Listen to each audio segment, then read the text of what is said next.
belong to a union, but my people had a little more flexibility.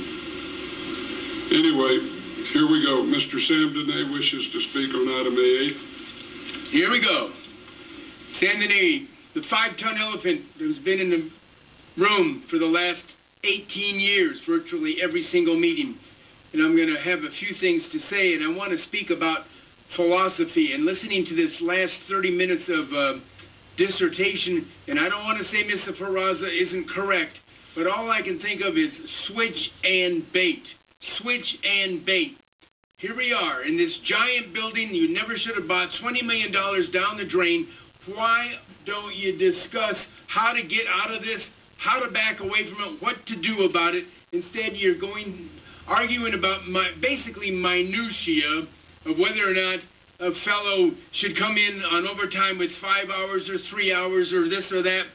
When I was the chairman of the pilots union in New York with Pan Am, we were on hard times. Harder times than this because Pan Am eventually went bankrupt thanks to the terrorist attack over Lockerbie.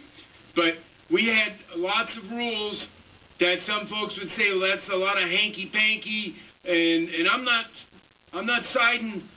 By the way, Chief Hernandez is probably thinking Corpus Christi looks really good right now.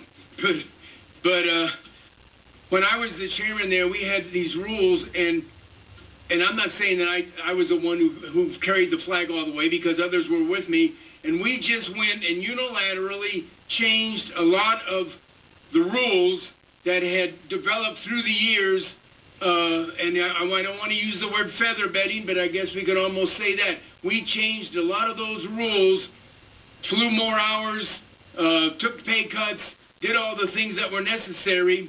And I'm not trying to come down on the firemen, but, you know, if they're all making these large salaries like you're making these large salaries, something ought to be done. That fellow who was about 4,000 stolen votes away from being the mayor of Reno, he was going to take a huge pay cut as soon as he got in here. And if he's city manager, he'd take a huge pay cut. And you know what you call that? You call that a bully pulpit. That's called a bully pulpit.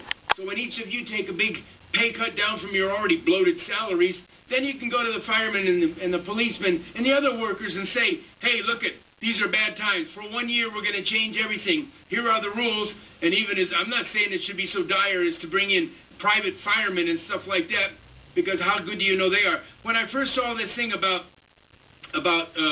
it says reduction in overtime or elimination of overtime, it seemed like an ultimate conundrum, because you're laying off, I don't know, 15% of the staff. If you lay off 15% of the staff and you have the same number of fires as the year before, you're going to have overtime.